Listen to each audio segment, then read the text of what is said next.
think you're ready for me.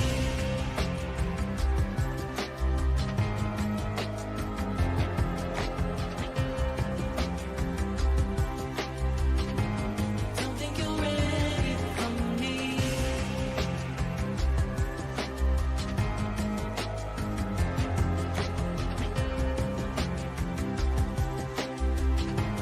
Don't think you're ready for me.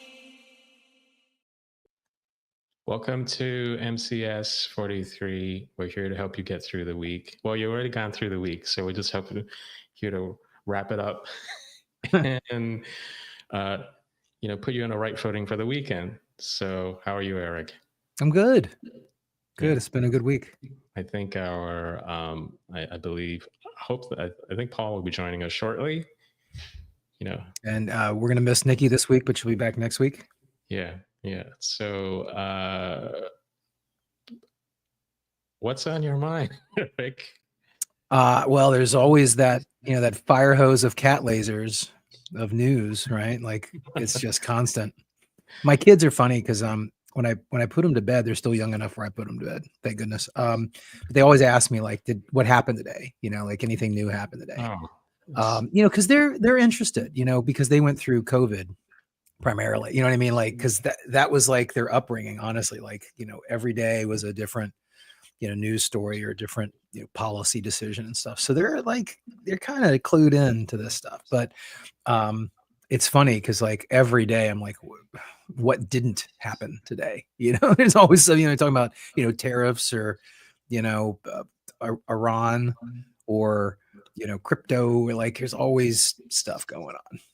I even talked to them about the Epstein thing. They totally know who Epstein is. Like they're young, but like their friends and stuff are like, Epstein didn't kill himself.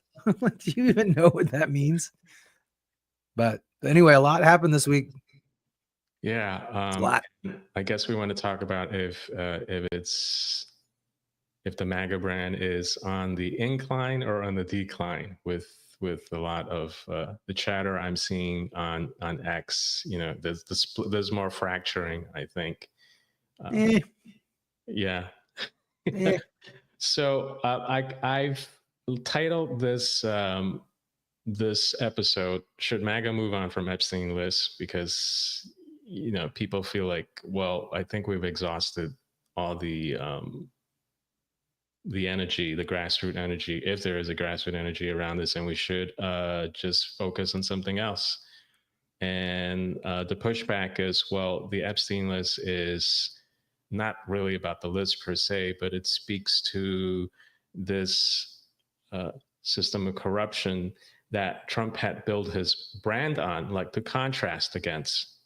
Right. A lot of people rightfully said that, well, we didn't ask for the Epstein List. Your people, the likes of the Kash Patel and Bongino, kind of also built their reputation leading up to this administration that, they're the good guys. And they're using the list as a contrast that, those are the bad guys. I'm going to go in and help clean up shop. And now they're telling everyone there's nothing to see around here, see here, move along. So do you think that Trump's response in that a very viral press briefing with Bondi in the office there do you think that was he was right in saying that we should just move along and focus on something else and there's nothing to see here? And what do you think? What's your take? I think that was a huge mistake. I think that, regardless of what's going on internally, right? Like there's all sorts of things that could be happening. There have been, the frustration I think is around, Trump and Trump's team's communication, standards and practices, right? And that was sort of part of the issue that some MAGA had around the tariffs. The whole Israel thing, there's a fracture, there's a fracture-ish, around MAGA, around that. But that was one of the ones where, Trump was very specific about, I have no idea what this is. Is that you or me? That Sorry. would be your end. Oh man. Yeah, that's right. Yeah, I guess I'll just keep. So anyway, no, sorry, I don't know. It Yeah. was weird. I have do not disturb on. I don't know who that was. But my point is that, you know, the Israel thing, you know, Trump was very consistent throughout the campaign. You know what I mean? Like that was sort of, you know, no new news. He, you know, he obviously is a bit of an isolationist. He's been running, you know, for 12 years on no more wars and, you know, getting us out of foreign entanglements. Mhm. And just like the Syria bombings in his first administration and the Soleimani strike and stuff, like, you know, there's a portion of his base who are not neocons, who are, again, I think isolationist is a bit strong, but definitely America first, definitely like, you know, let's pull back, you know, from these entanglements.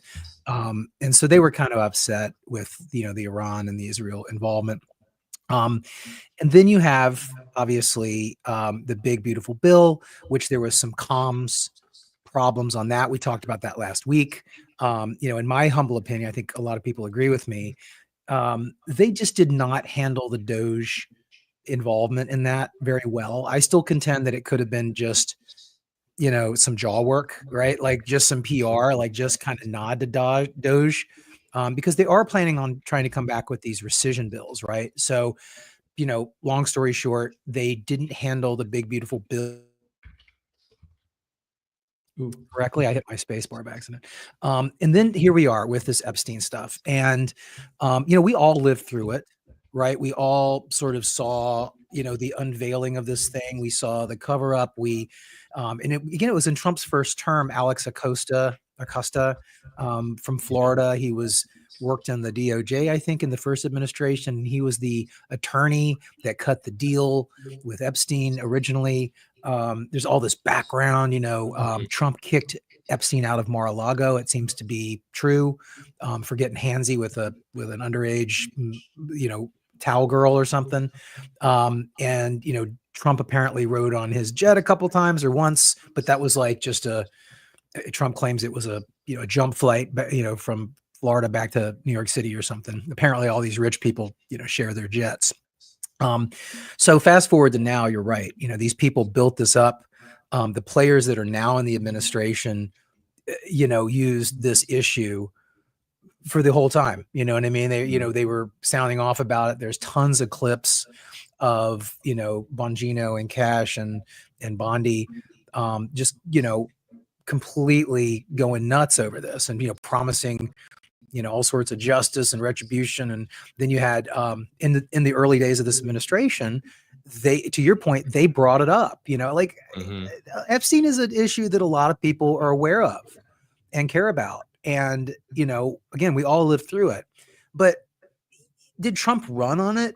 Not really. I would argue that it was bundled in sort of the drain the swamp, sort of, you know, push back at the deep state, you know, sort of, you know, uncover a lot of this stuff, release the files, transparency. It's in that bundle, right? It's in the JFK bundle. But, you know, Pam Bondi was the one that came out and started talking about it. Like she was the one that brought it up specifically. And then they gave out those binders. We talked about that, you know, several weeks ago. That was, you know, again, it comes back to comms. It comes back to, you know, strategy. And it was just a boneheaded, dumb thing to give these influencers these binders, which didn't contain anything new, right? People figured out online, and internet's very good at that, right? You put something out and, you know, X, especially, people sort of, you know, surround it. Everybody's doing a little research. They found out very quickly that nothing in those binders was new. And they kind of made a fool out of these people, right? Like, you know, say what you want about them, but like, you know, it was a mix. There were some people that were a little bit more legit. There were some people that were a little bit more grifty, but whatever, you know, these are people that are dedicated to MAGA. They went to the White House to have a meeting about this stuff. They were given the binders. And they were like, "Yay, you know, we're getting some traction on this issue." You know, because again, you got to remember what the conspiracy here is that, you know, he was Mossad, right? He was foreign intelligence, or at least working with intelligence to blackmail, you know, powerful people using very young girls, you know, on this secluded island and videotaping them and threatening to, you know, we all can guess how it was, you know, sort of going to work.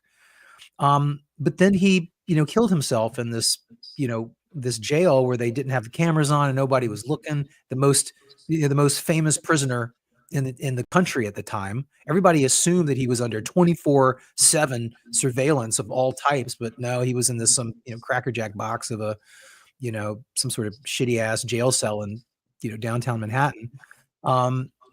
And he was in, there were all sorts of weird stuff. We all know the story, but my point is that they brought it up, they perpetuated it, they screwed it up. And then for Trump to come out and have this press conference and essentially snap at, I think it was the Ducey guy from Fox. I think it was a friendly That's what I reporter who was. was asking. This is, I would think it's someone who's. I'm not saying he's a mouthpiece for the administration now, Fox, but Fox has been generally very favorable, right? They are, of course they are. But to his credit, they were. It was during the open. It was the cabinet meeting, right? Which Trump has invited the press in to cover the whole thing. These cabinet meetings, right? Not normally public consumption, but Trump does it. They're like 2 hours long, but somebody asked him about this, and we all saw it. He snapped back. Pam Bondi, offered and tried to answer, and Trump interrupted her a bunch of times, and kind of said this thing like, why are you even asking about that? Why do you care? Who, are you stupid for bringing this up? And that's, I think, where sort of the train, hopped the track a little bit. Your question, and I'm getting to it, is whether or not this is going to fracture the MAGA, right? And we keep talking about it. MAGA has got this core 35, right, where Trump can literally shoot somebody on Fifth Avenue, and that core 35 is likely not going to break. But there are a couple of key core issues that keep that 35 together, right? And I would argue that immigration is a big one. And we talked about it last week as well, this proposed amnesty for farm workers. That's not sitting well. There's a lot of people that push back on that. A lot of people that are still upset about that. They're not shutting up. We'll see if Trump is actually, if he's floating policy ideas or he's, doing what he does where he just says shit, But the other one is this, the deep state, these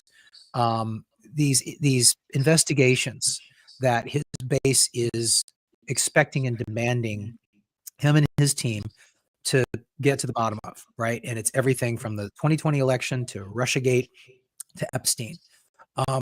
And the way he responded was extremely off-putting and insulting to people that really like him and think of themselves as part of that core 35%.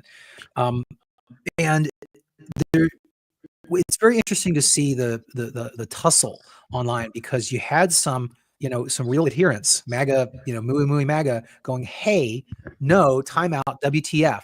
We can't do that, boss. Like, that's not cool. Don't do that. We don't like that response. That was not okay.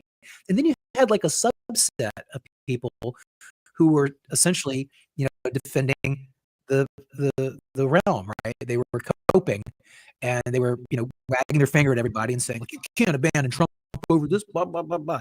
So what we have, I think, is once again a healthier back and forth between Trump and his followers, and within the Republican Party. I still contend it's much healthier than the Democrats. And it's personally, I thought it was very tone deaf and a terrible answer. I thought it was bad messaging. Trump's not perfect. He has great instincts, but I don't know. And I keep coming back to the whole thing is just weird. The whole thing is odd, right? Did they really not know that the stuff in those binders that they gave those influencers was not new? And so I keep coming back to, is it corruption or is it mental retardation?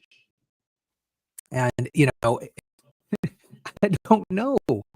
I think we all assume and hope that the people in these positions, whether it's Pam Bondi, whether she was your pick or not, whether it was Cash or Bongino or whoever, our assumption is that they're not stupid, right? And especially with this Epstein stuff, like they knew that stuff in that they had all seen that stuff in the binder prior to joining the administration, because all that stuff had come out online, right? It had been talked about, it had been gone through.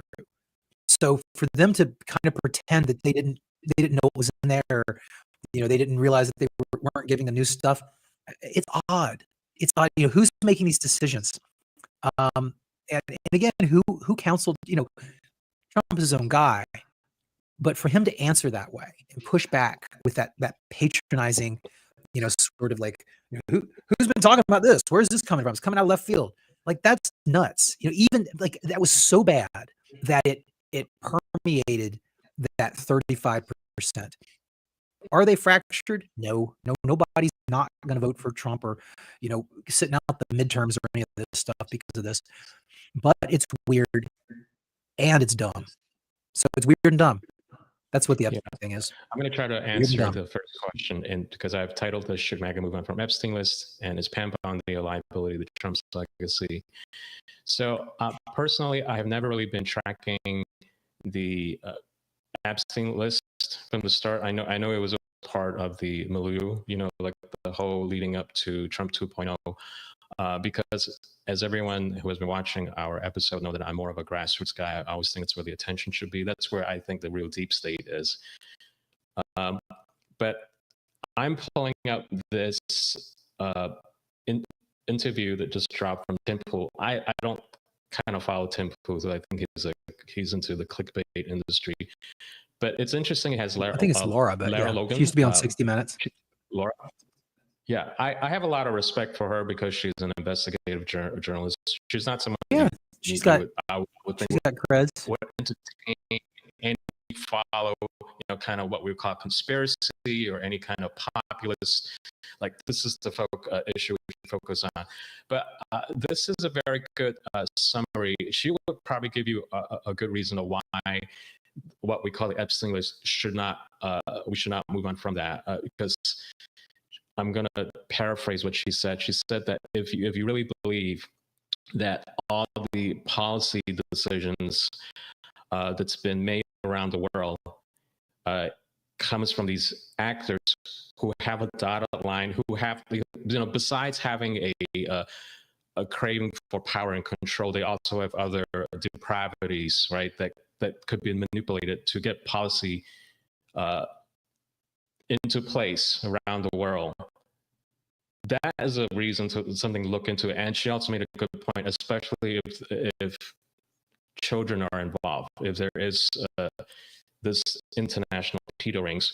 And I know for a fact that at least in the part of the world that I come from, Southeast Asia, international sex trafficking things is a thing. It's not fictional. It's not conspiracy. Oh, but it's out. Isn't it kind of out in the open here? Isn't it?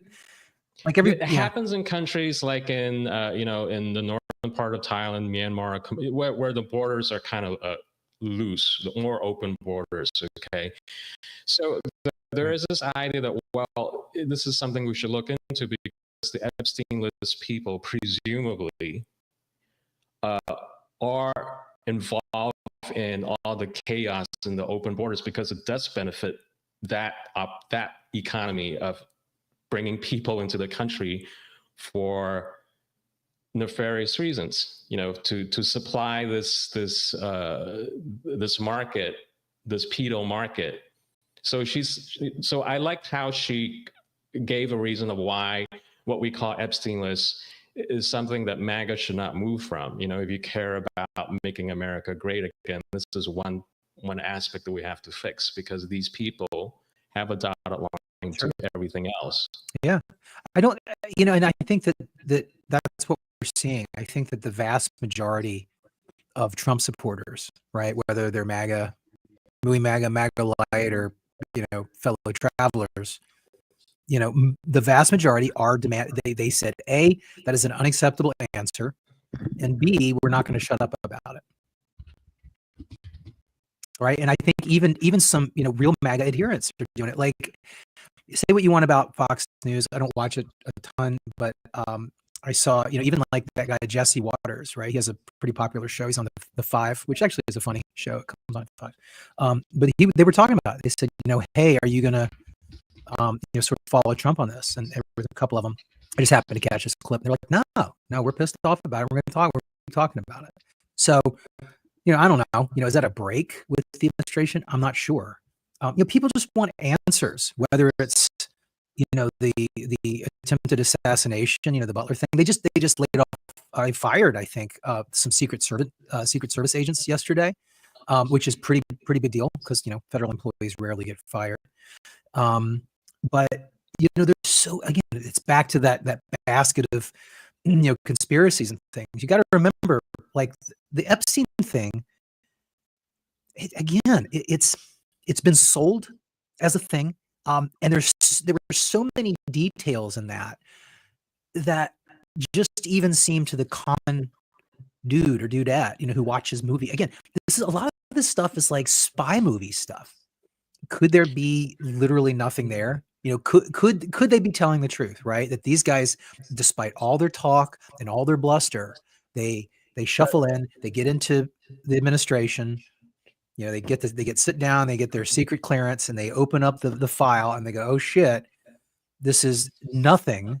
It's nothing like what we said or sold. And it's really simple explanations behind this. And the things that, like where he committed suicide, the cameras are off, that actually was, human error and sloppiness. But and even if that was the case, my only point is even if that is the case, right, the way they handled it has been terrible from the jump, right? Like, I think that it was like probably, a month or month and a half ago when we first saw Dan Bongino and Kash Patel. They sat down with, I don't know, Laura Ingraham or something, some Fox News, and it went around, and they're the ones that brought it up. They brought it up that they said, sorry, but there's nothing there. But even that interview was odd because their demeanor was weird. And I think we all go through these psychological things where it's like, okay, if that was me and I had to go out and lie, even though I didn't want to, what would I act like? Or if I, was privy to some information and all of a sudden they threatened my family or something, if I was going to release it, they trying to compromise me, how would I react? How would I go out and do it? Or if I did get this binder and I realized there was nothing there, and I essentially am going to look like a fool for having spouted off on this subject for, 5 years, how do I address the public? How do I tell these people? Because again, they know, look, even if they are rock dumb stupid and this is all just human error, which I don't think it is, they have to know that the public is looking at them. The public is very interested in these answers. And on that basis alone, their responses are really problematic. And I think that what we're all trying to figure out is how are they, we know that they're problematic, but why, right? Is it because they're lying, or is it because they're, is it because they're telling the truth or half the truth and they're just doing it badly? There's not really a good answer because either way they're screwing up, right? And I think a lot of people just don't like to see their guy screw up, right? A lot of people are rooting for this administration. It's poorly handled, all over the place. So it's unfortunate. So very frustrating to watch. So in answer to my own question, I guess I'm going to say that it's not just MAGA. I think if you are concerned about cleaning house, no, yes. I don't think you should move away from this thing. Now, maybe we should stop calling Epstein List. I think because I like how Laura Logan has framed why for her it's an interest and why we should not move on versus Tim Pool. Tim Pool has his own reason of why, we should focus on this. But Laura Logan has just always reminded us because sex trafficking is a thing, has been a thing for forever. And if there is a possibility that our political system and it's part of some pay to play or a blackmail system, that definitely should be looked into because it's a thing and it is connected to this whole open border situation, which I think hopefully it's stabilizing now, but the bad actors are still there. So that's the one that's for her is the reason to not move on from this. You can call it whatever else it is. We can stop calling it Epstein List, but this is something that really is what Trump was really running on, kind of like he's there to clean house. You just can't build up that expectation and then say, well, no one, move along. There's nothing to see here. Yeah, I think we're saying the same thing. Yeah, they build it. Mm-hmm. It's almost like, if I was in a long car ride with my kids And I said, hey, if you behave and you don't act up on this long car ride, we'll get some pizza when we get to the destination, right? And then the kids are like, okay, and they read and they calm down and they have a great rest of the car ride. We get to our destination, everybody's super hungry, and they're like, hey, let's get that pizza. And like I turn around like, the fuck are you talking about pizza? Nobody's talking. What are you bringing up pizza for? We're gonna get burgers or whatever. You know what I mean? It's one of those. It's like, what? You're the one that brought this up, right? We're just ugh. Yeah.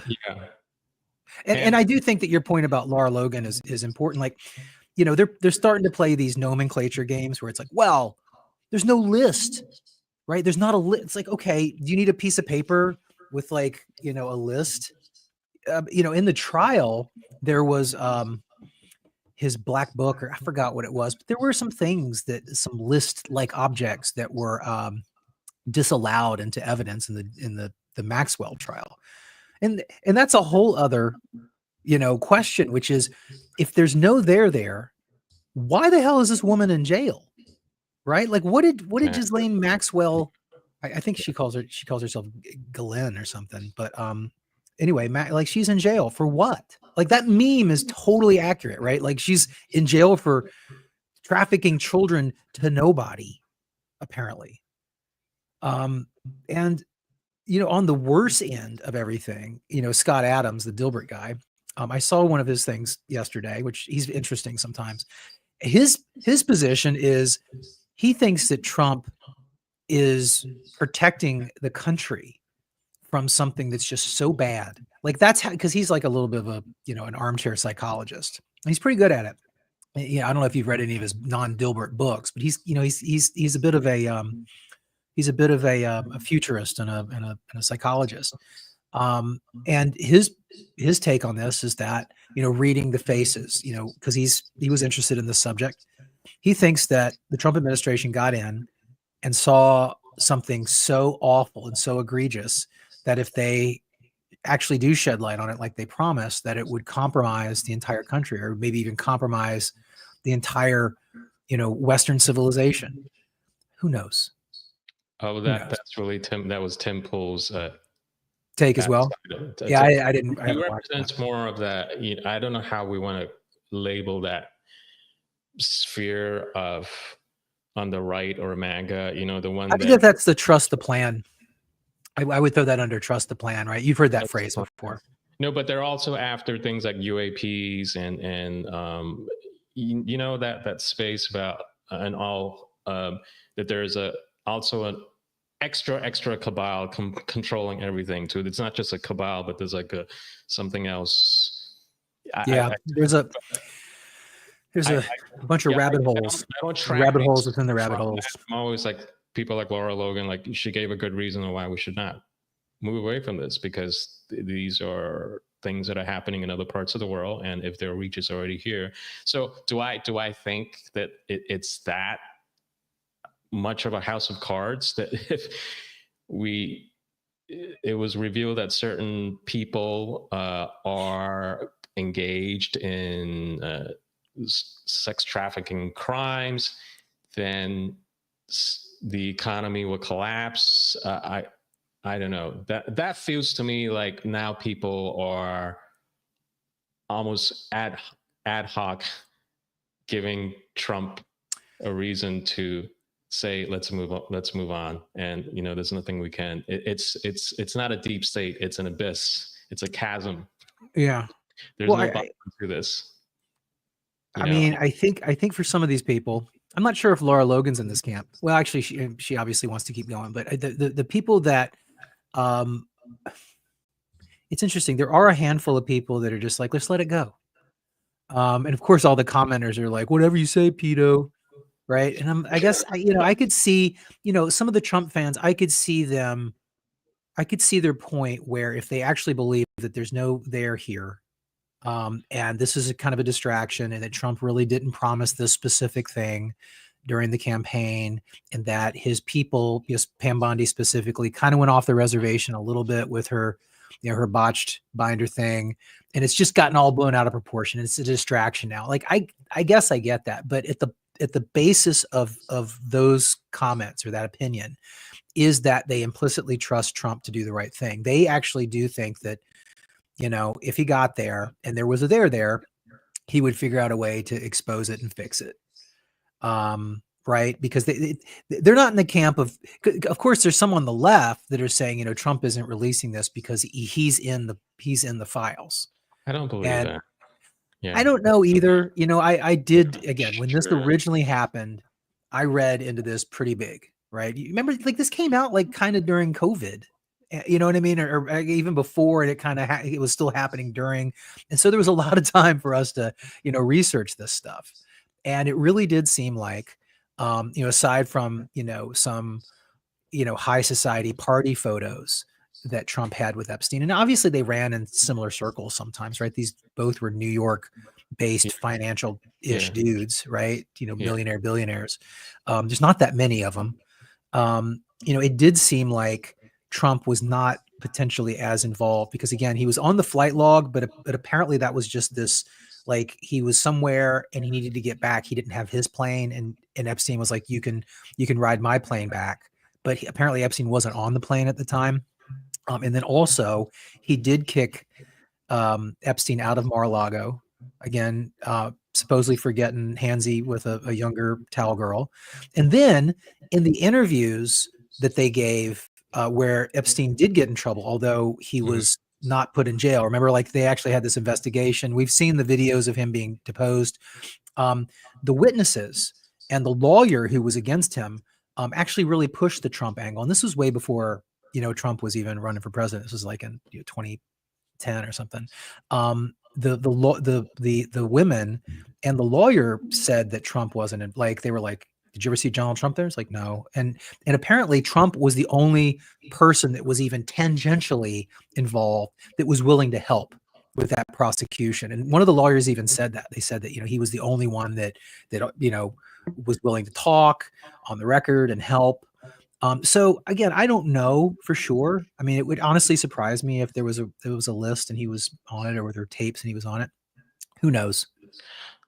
I think he might be on the list, but not on the kind of list we think, because I make lists all the time. I make lists of people that I want to. He was in, but I would argue that if they came out with his phone book and Trump's number was in there, that wouldn't surprise me, right? I think that, a billionaire finance dude, no matter what his private proclivities are, is going to probably have Donald Trump's number in his phone. You know what I mean? Yeah, no, but that's what I'm saying. Like, I think you and I, when we have separate lists of people that we want to court and bring into our system, it doesn't mean that they are part of it. Do you know what I mean? Like, these are people that we're going to hit it's the same as the society photos, the party photos, right? There's exactly. several of those. There's photos with Elon Musk and Ghislaine Maxwell. There's tons of photos with Epstein and Bill Clinton. There's tons of photos with Epstein and Bill Gates. We know that Bill Gates went to the island a bunch. Yeah. So Bill Gates, the likes of Bill Gates and Clinton, they made it past the let's prospect them list to more like, now these are part of the Eyes Wide. Oh yeah. There were so many hits on different things with both of those guys and others. Honestly, a lot of Hollywood types. Yeah. But I think that's all I could say about that is like, no, from the way how someone like Laura Logan and other people who's of their mindset, how they framed it, there's a good reason not to, quote unquote, move on from it.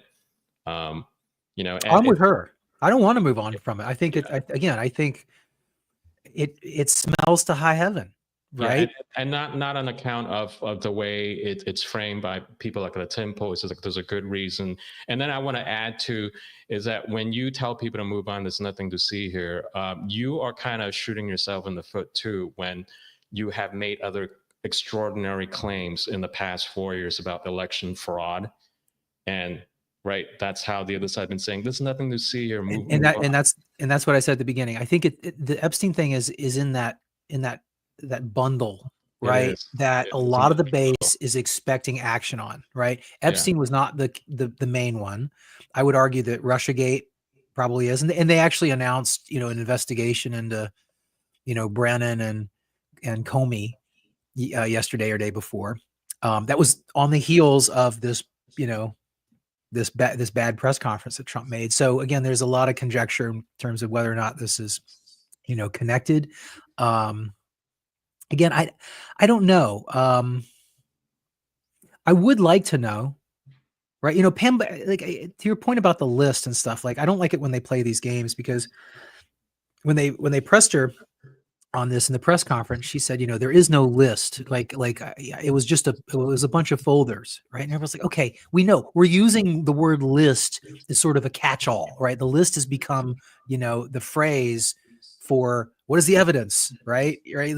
So it's a little bit of word games. And then she also said, look, I'm not releasing any videos either, because that's child porn and those will never see the light of day.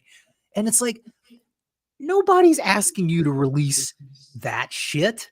Like, you know what I mean? Like, why? Like, don't say that. Like, nobody, like, what? Nobody has asked for that. Yeah, that was strange when she said, it's there was thousands of child porn downloaded by that disgusting man, and the way she said it was like you're trying very, very hard here to make it's all just Epstein and that there are no other bad actors involved in this. It was like, you're trying too hard, lady.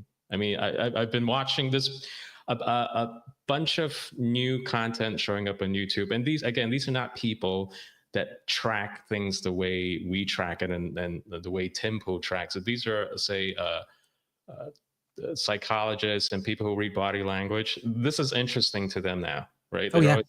People. I'm interested in the same way. Yeah, I think it's fascinating. Interested in the list. They're not interested in the list. They're interested in, is this person telling the truth or not? And the consensus out there is between Kash Patel, Bongino, and Pam Bondi, someone is either putting a proverbial gun to their head or they're lying. Again, everybody that's seen these appearances, there has not been one interview or appearance by any of those three in the last 4 months about this subject that feels genuine, right? Like every time Kash has talked about it, it feels like it was very reluctant and he was very awkward and very nervous about talking about it.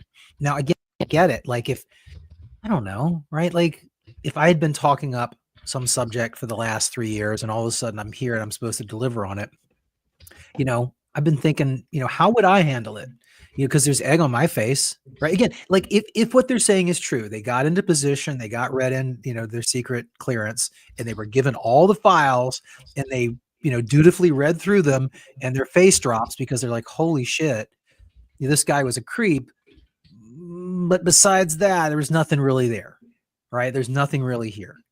I don't want to watch the DVDs of child porn, but besides that, in terms of the blackmail and the corruption or whatever that we assumed was going on, there's nothing here. So then the question is how will I go out into the public and tell these millions of people who are hanging on my every word on this subject, right? Who have followed me before I, followed my podcast, everything. How am I going to go and sort of mea culpa, right? How would you do it? And I would argue that you would not do it the way they did it.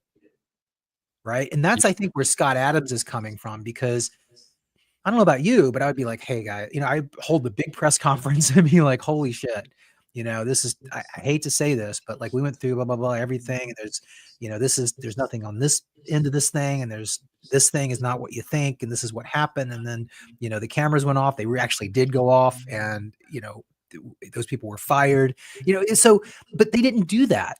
They kind of came out and just said, there's nothing, there's nothing there and you should shut up about it. And everybody's like, what?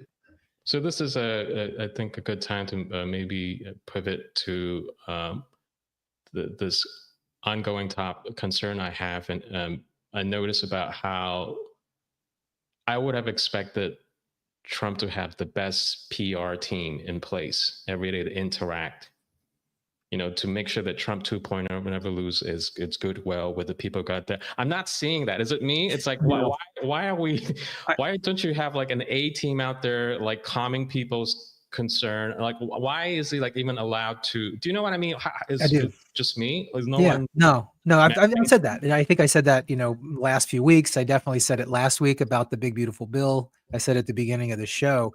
Um, I think that this Trump 2.0 administration is better on every aspect than the first administration. He's got better people. He learned most of his lessons, but in terms of the PR and the messaging, I get the sense that it's very similar to, like, in advertising. You often run into a client who thinks that they can do advertising better than the agency.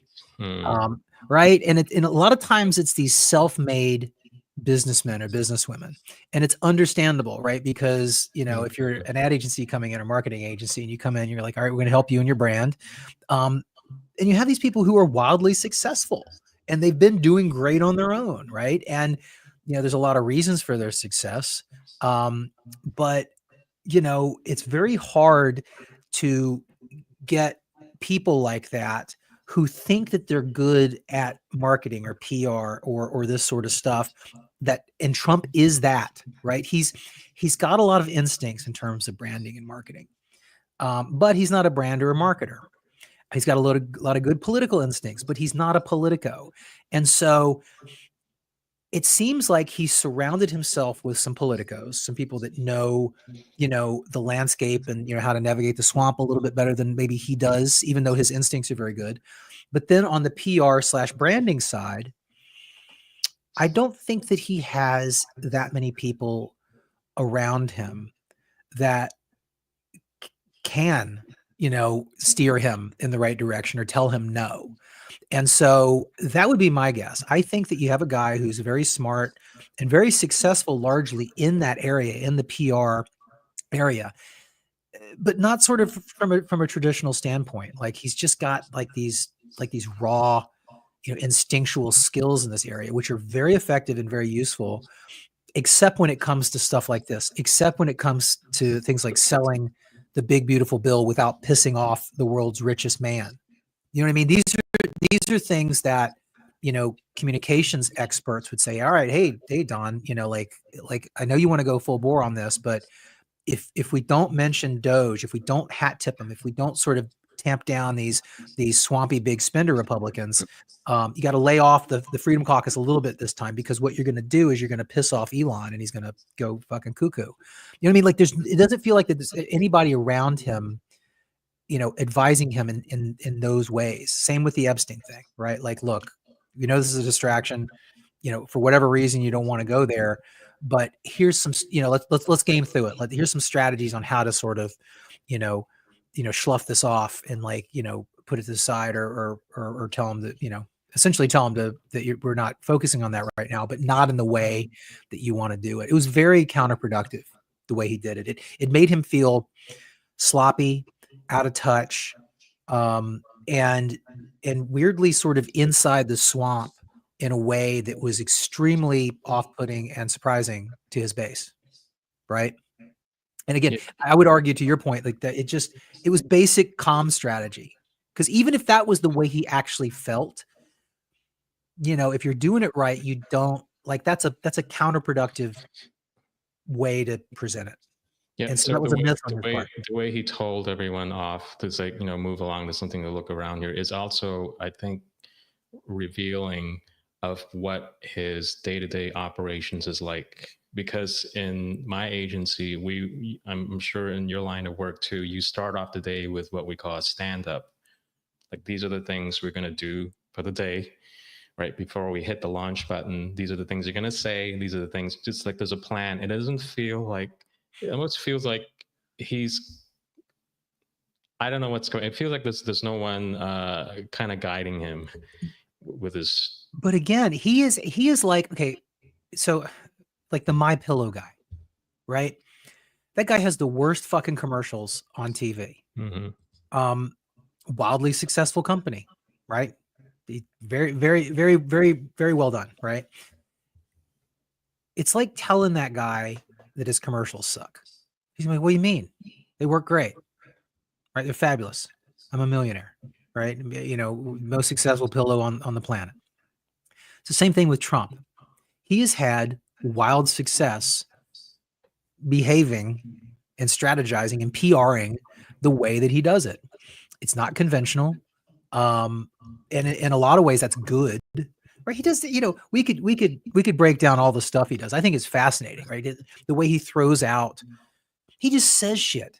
Like he essentially A/B tests and opinion polls his policies and his next steps in real time just by saying shit. And prior to now in politics, that was bonkers. Like you would never do that. You would have to poll test this language and then, sort of, get something that resonates and you think is going to work. And then you push it out with a lot of force, a lot of marketing power, right? That's sort of old school. He's never done that. His instincts said, don't do that, blah, blah, blah. But my point is that he's really good in a lot of ways, but he's also sort of not knowledgeable and not good in PR in some other ways. And his overall success, I would argue, is the reason for that, because he's not gonna allow some dude or dudette, aside maybe from one of his family members, I guess, to come in and say, no, don't do that. That's not smart. Right. Yeah. I wouldn't say it that way. And I want to point out again, too, he's been so successful doing it the way he's been doing it, that it makes sense that he thinks that everything he's going to say or touch is going to be golden and going to be fine. Yeah, and I'm not making any excuses for Trump 1.5, which is what it feels like. But maybe this is may help people understand why they feel like they're getting a different Trump than they are the Trump during before the White House. Okay, I think he didn't the Trump. The Trump that they saw in the campaign he was always interacting with the public directly, but now he's in a position right now, he needs all these intermediaries to do the speaking for him. He's a bubble. By definition, it's a bubble. So that's a bubble there. And I think maybe that's kind of hurting his brand too. It's like you have, what's his name? Stephen Miller. I'm seeing him X a lot. His immigration guy. Yeah. So he's now become the face of Big Bold Beautiful, right? He's write these long paragraphs and like, this is why, you guys should support this. Then you have Pam Bondi being now the face of so-called Epstein List. And then what's the name of the press secretary? Levitt. She's kind of flustered. So you're going to be seeing less of Trump now because he is in the White House, and you have all these other people kind of replacing him. So the MAGA people that we're used to seeing Trump 24/7 before the White House is not going to get the same vibe anymore when he is in the White House, and they need to, I think, come to terms with that. They're going to see less of him, and then it's going to be fill in the gap with all these, who are these people? We didn't elect them, or why are they suddenly now the face of MAGA? I think that's part of the disconnect. Well, he still gives these endless press conferences. He answers more questions in a day than Biden answered all year. Okay. Yes. You know what I mean? And I do think that he does this thing where he'll build a team. He'll bring in the best people he thinks he can get in, that are going to follow his agenda, the best he thinks he can get in. And he largely leaves them alone, right? I think that there's expectations. Mm-hmm. Obviously, there's coordination. But if you look at, Kristi Noem, right? Remember when she came out initially, and she went down to, El Salvador, and like, it was like wearing that sort of sexy ICE uniform, was like standing in front of the the prisoners, and everybody was like, whoa, what are you doing? That's kind of tone deaf, and so obviously the reason she was doing that was because the overall charge for her, and I would argue other cabinet members or other heads of the agencies and stuff, was to get out there, do your press, make a splash, get some cameras, control the narrative. And also, people know that Trump likes the ass kissing, right? He does, but you can see sort of who does it well and who sort of does it very ham-handedly, right? Because you have Scott Bessent is, very deferential and very sort of yes, boss. Again, look, I've worked in hierarchical, environments, it's very smart to sort of play up and manage up to your boss. It's no different with Trump. But to listen to Scott Bessent do it, who's very sticky that dude is a freaking genius. He does it without, it's not very obvious, but it still works. And then you have, I don't know, some other people that are just like, Bondi does this, where it's like, under the leadership of Grandmaster Trump, everything is wonderful, and sort of this is overt, ass kissing. So my point is that they all kind of know what's expected of them. And I think that, in Trump 1.5 this time, to our point, which is, he was headed off at the pass every time in the first administration, right? He was kneecapped. He was rat fucked, honestly, by the Russia thing. He was completely sort of neutered in a lot of ways. This time he does not care, right? He's like, go, cut it, fire him. I don't give a shit. We'll fight it in court afterwards. And so that's the big change. And that's also a backdrop of this Epstein thing as well, because in all other aspects, Trump is like, tear the Band-Aid off, get out there, expose it, go crazy. He's not shying away from arresting, these illegals in the fields. Right.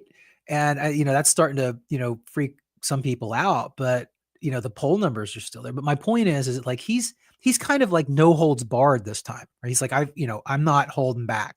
Screw you. I'm not making the same mistake before. But on this Epstein thing, he is holding back. And so that, in my opinion, contributes a lot to this, hey, WTF response from his base and a lot of other people. That makes sense. You're on mute. There you go. Yeah.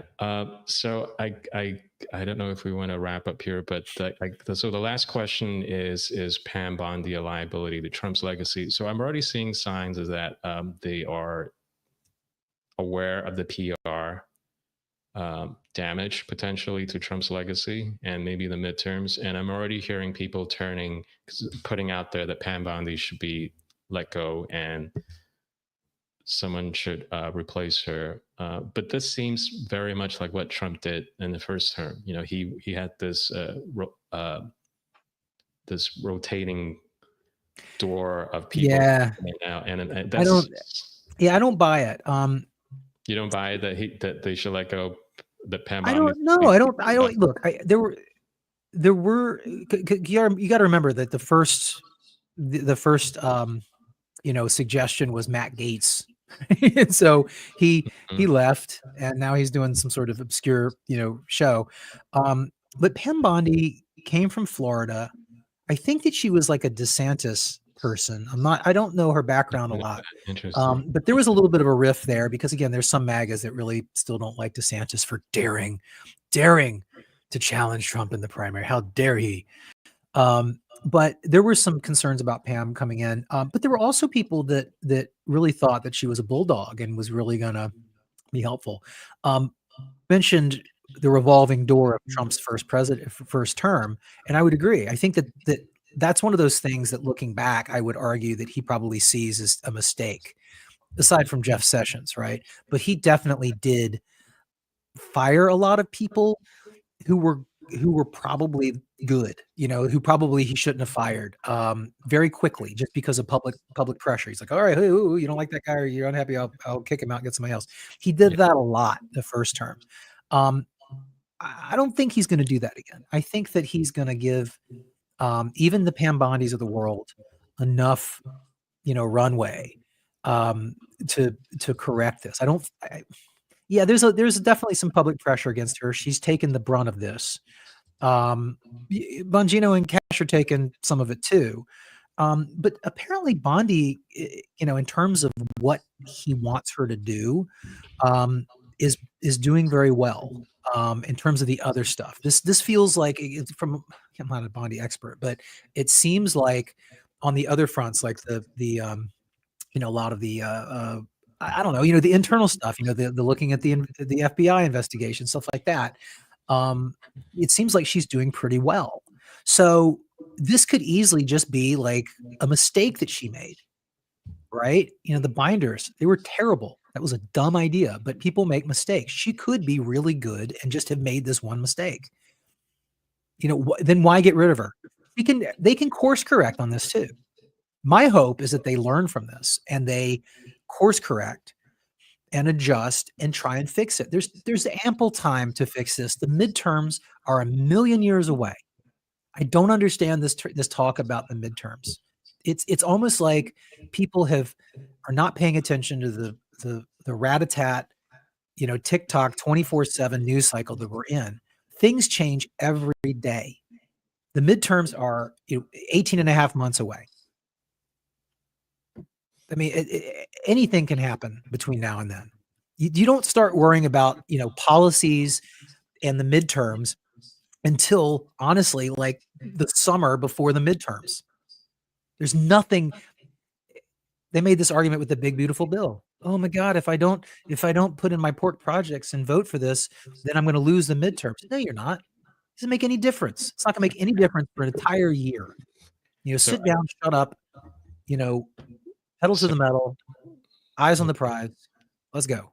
I feel like you're kind of setting up us to give all you the MAGA loyalists out there and Trump some free advice here as professional marketers and branders, right? So it sounds like, and you're right. Fortunately, the public has a short-term memory, and it could potentially be. I mean, so my advice to Trump 1.5, if you want to keep the goodwill of MAGA going, highlight some achievement in the next month. Something, anything. You're they do it every day. They do it every day, though. They highlight their achievements all the time. They're very good at that. Don't let the right, the influencer economy like take over. Okay, if you want to build, put more spotlight on how you're responding to the floods in Texas, use that. They did a pretty good job. Actually, Kristi Noem went down there and did a very good job, even though that wasn't technically her agency. I have nothing to say about her wardrobe. I'll be honest. It's like, what are we looking at here? We're looking at you, Kristi. We're looking at the headlines. I don't know. She's toned it down though. She has. Okay, she got the memo. She has. That's kind of my point here, right? Which is, I think if Trump can actually take the feedback, he does listen. If Pam Bondi can take the feedback, she does listen, and course correct and try and figure out a way to make this right. Mm-hmm. These people who have strayed, nobody strayed. They'll come back. They're just pissed. People are pissed. They don't like to be lied to. They don't like to be manipulated. They don't, people don't like the swampy shit. And, Trump is in it. Like, he's the administration. There's going to be swampy shit. There's going to be, mistakes. Right. But, what we want is transparency, right? We want we want him to keep his promises, his main ones he's got to keep. We want him to try and keep the rest of them. And, again, as long as he adjusts, and tries to learn, which he tends to do. He listens to this. He sees the pushback. That's the reason why he answered the way he did, because he saw the pushback from the Binders and the Cash and Bongino interviews, and he's pissed. Yeah.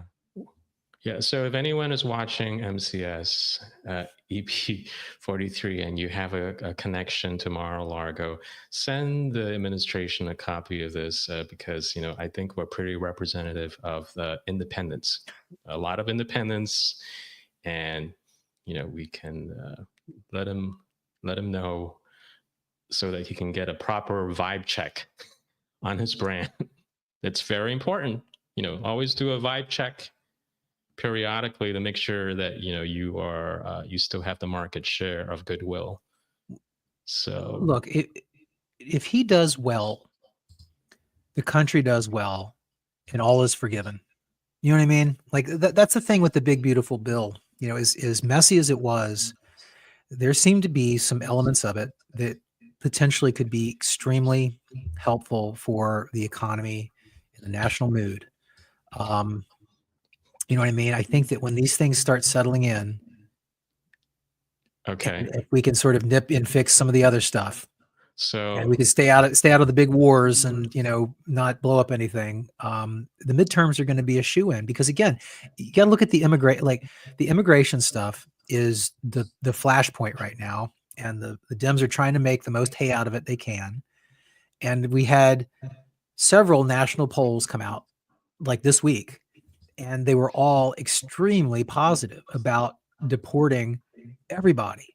Even after a lot of these raids on, you know, farms and workplaces and stuff, you know, the media is trying to make as much hay out of it as possible. There's, you know, crying people and, you know, old parents being drugged from their homes or whatever. And I'm not trying to be, you know, callous or anything, but the media certainly tries to puff all this stuff up as much as possible. But my point is even after, you know, several months of that, the numbers are still in the majority for get them all out. And so the point is that Trump is in general on the right path. The tariffs, they just were not the down drag that they were predicted to be. I don't know if I wasn't a fan. I was definitely skeptical. There was, you know, I was like, well, we haven't done tariffs in a long time. They have a bad rep. You know, there's a reason why we don't do them. Trump's always been about them. There were major dire predictions when he implemented them, you know, in the beginning of April. Market went down for a couple of days. Now it's at, you know, record highs, right? You know, like the economy, there were a lot of dire predictions about job numbers, unemployment, you know, housing starts, all this. Well, housing market's, you know, in a correction, and that's a good thing, honestly, because that'll, you know, more people can buy a house.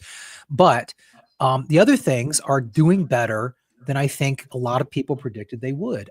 I don't think that the interest rates should go down. I think that they're at a healthy level, but it seems like, you know, the Fed is probably going to lower interest rates, you know, a beep or two in the next few months. And that's like pouring gasoline, you know, on the economy. There's downsides to it, which are a concern of mine, but, you know, they gave Biden his crack gasoline. You know, Trump wants his crack gasoline for the economy. And my point is, I think that with, you know, the stuff in the big, beautiful bill, his other policies, you know, his handling of the universities is popular, right? The MAHA stuff, you know, you wouldn't know it from the press coverage, but that is popular. People want these things. They don't want, you can say the food dies and the food thing was a gimmick. That's popular. So People don't like this shit. Like most of the stuff that Trump is doing, he ran on, people voted for him for it, and he's doing it. He just needs to minimize the distractions, minimize the downsides, and handle the problem areas better. I think maybe overall he's doing great in my opinion. Okay, so it's interesting. So Trump 1.5, maybe he should hire you to make sure his brand. No, seriously, because what you just said, a lot of it is news to me. It really is. He would listen to me. It would be interesting being in that bubble.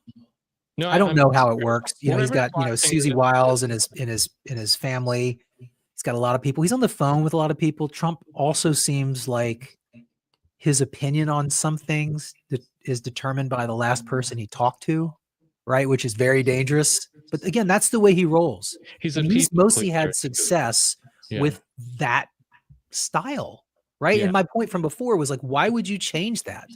I get why he doesn't change it, but there's some areas where he can make it better, for sure. Yeah. So I think it's interesting because you're saying that he's actually polling very well still polling very well. Yeah. And the media and the mainstream media, Hollywood, you know, the entire establishment across, you know, academia, everything is still throwing everything they can at him. He's still, you know, orange Cheeto, Nazi, Hitler, you know, Satan incarnate or whatever they want to call him. Mm-hmm. That's all gotten old. And then also you got to remember that people saw what Biden did. We all lived through it. He screwed everything up. He caused so many problems. And, you know, people did vote for somebody to come in and just clean this shit up. And they knew it wasn't going to be pretty. We all knew what Trump was. He was a known entity.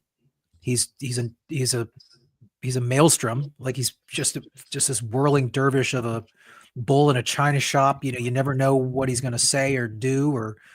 But again, most people are used to it. and they just kind of sitting back and focusing on the outcome and the result of these things. And I would argue that for all the messiness, his results are usually pretty good. So again, I'm waiting to see how this big beautiful bill susses out in the economy. I think that no tax on tips. I think that there's a lot in there that was good. There's a lot in there that's bad, but I do think that the good stuff is gonna do good. I think it's gonna be very popular. The Social Security stuff, the increased child tax credit. This is money. This is people being able to keep more of their stuff. There's regulation that's been reduced. The illegal immigrant, there's more funding for ICE and stuff. So they're going to be able to, get a lot of these people out. These people are, a net drain on our society, and they're starting to cut the social services for illegals. And that's a huge thing. That's a major savings. They're also getting income from tariffs. They get hundreds of billions of dollars. Again, that's not, the trillions that we're adding to the deficit. It's a whole other thing. But, the growth, the healthiness of the economy is what people look at. They look at egg prices, they look at gas prices, they look at their income versus their outflow. That goes a long way. And if Trump can sort of make people comfortable and make it feel like the country's on the right track, that's gold. That's all he has to do. And I think he's doing a good job. The jury's still out about the big beautiful bill, but I think there's a lot of good stuff in there. So we'll see. So I'm going to just, maybe we should expand that. So if you're a constitutionalist, you care about the fiscal health of the country, I guess you should move on too, right? About the that was added through Big Bull Beautiful, or maybe just wait and see. Maybe things will sort themselves out eventually, somehow magically. I think wait and see. Yeah. Wait and see. So, do you have any other coffee beans you want to share or you want to roast? I don't. I mean, that was the big story of the week. And I just think we talked, a long time about it just now, but it's just fascinating to me from a psychology standpoint and a strategy standpoint. And we'll see. Again, I still think that there's something weird going on behind the scenes, but that could be anything, right? Yeah. Humans behave strangely. Let me just put this out there. I think there's another. Again, I don't follow that. We can call it extreme conspiracy sphere or MAGA, but the idea is that now that if Trump wants to step away from that and focus other things, since that world operates in the shadow, cloak and dagger. The sword can fall in the hand. There could be a James Bond that could just potentially just dispatch all the bad actors, which has happened historically. True, historically, right? If you can't take care of the bad actors through public procedures, then you have kind of open. It's open warfare. It's an open. It's game. For you want to do things in the shadow, you'd be dispatched in the shadow too. So that's what some people are thinking, that maybe there will still be a good outcome. I don't know. I don't know. I don't know what the truth is, right? But I do know that on these subjects, there are limited hangouts, right? They're modified limited hangouts. And they also use this technique of, so slightly different subject, slightly different being, but Lee Zeldin announced yesterday that the EPA was going to look into weather engineering and contrails and cloud seeding and this sort of stuff. And immediately people came down on him and said, hey, you're playing into the chemtrail conspiracy. But my point is on these things like Epstein and climate modification or cloud modification is there is a truth there, right? Like we know that there's companies that are spraying shit to the atmosphere to try and block the sun off, right? There's tons of companies and individuals that are doing this. Bill Gates funded a huge one. There's articles about it. And there's this outfit in San Francisco that does it like every week. They're called Creating Sunsets, and they keep releasing these molecules into the atmosphere to create like this layer that reflects the sun back, so it cools the earth. They're fighting global warming on their own, and it's like, the fuck are you doing? And there's obviously cloud seeding that's going on. They do it all the time. They've been doing it over the last decade. It's been ramping up, where they go and they shoot this shit into the clouds and it creates rain. And the questions, have become like, hey, is this causing problems? Like, are you creating rain over here? And is there like a butterfly effect that's causing the flash flood maybe? Or remember the hurricane that happened last year that hit North Carolina? Again, it's definitely conspiracy territory. I don't know how much credence to give it, if any, but there was a lot of cloud seeding activity prior to, right up until that hurricane came. And that hurricane apparently took this really weird route that it never takes. And it was unpredictable. Like, they actually thought it was going to go, over to the East Coast and go up, and instead it went straight up to North Carolina. So my point is that, with a thing like Epstein, I think it's very similar, because it's not just compromise with underage girls, right? Younger girls for like millionaires and stuff, which is gross and awful. But it's kind of like more bad rock star behavior, honestly. But then they go, okay, well, it's this global child trafficking, child abuse pedo ring, right? And it's they're both awful, but that they're not the same thing. It's like cloud seeding versus chemtrails. My point is like chemtrails is the uber conspiracy theory, right? That when you look up and you see contrails on a day, coming out of LaGuardia, that, oh, they're spraying shit on us. And so it becomes this weird mix of accusations and actual conspiracy theories that probably aren't true, but they're very related to the subject at hand. And they're often used to dismiss questions about the subject. So back to chemtrail, like, if you're asking about weather modification, like, hey, is this a good idea? Have we really researched this as much? Like, who's doing this? Is there somebody regulating this? It's like everybody can do it willy-nilly. Yeah. And then they go, hey, chemtrail guy, take off your tinfoil hat. It's like, oh, it's not about chemtrails, it's about the stuff that you're literally talking about. So anyway, my point is that there are these propaganda techniques in a weird way where it's like they keep you from talking about or asking questions about X, whether it's Epstein or cloud seeding, by using like these uber extreme actual conspiracies that are connected to dissuade and kind of demean the inquiry. Does that make sense? Yeah, it makes sense. But I also want to add that there is actually a value for to what we call conspiracies and tinfoil, the tinfoil market. The people in Trump 1.5, again, if you're watching this, you need to understand that these stories, whether you think they're true or not, helps the public kind of summarize the narrative of good versus evil.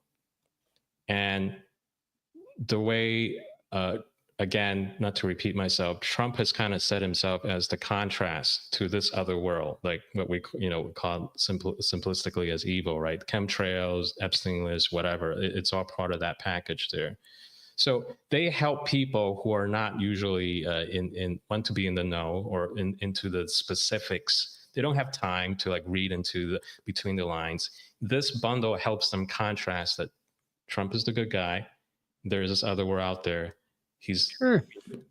So we can't just say go away, conspiracy, tinfoil. It is part of his brand, is what I'm saying. It gives contrast to his brand, whether I would agree with that. It's true or not, and it helps people who in the age of Instagram, of just like, I'm just looking at the disposable information. It helps that world, helps contrast the MAGA brand. That's our information right now. It makes sense to look at that stuff. MAGA, Trump 1.5 need to be mindful of that. If you get rid of that, then you really have nothing else to contrast yourself against. And then people in your opponents will fill in the gap with something else. And I would agree. And I get my overall point was that it's a good idea for the EPA and due to look at contrails and chemtrails or whatever, like look at it, get a sense of it, tell the public about it, right? Because Trump did run on transparency, right? He didn't run on Epstein specifically, but he ran on transparency. And that's at the basis of all this. For Zeldin to come out and say, look, we're going to look into this, right? Could be no there, but we're going to do an exhaustive, kind of report on this. We're going to really get to the bottom. We're going to see what everybody's doing, and we're going to tell the public. Great, right?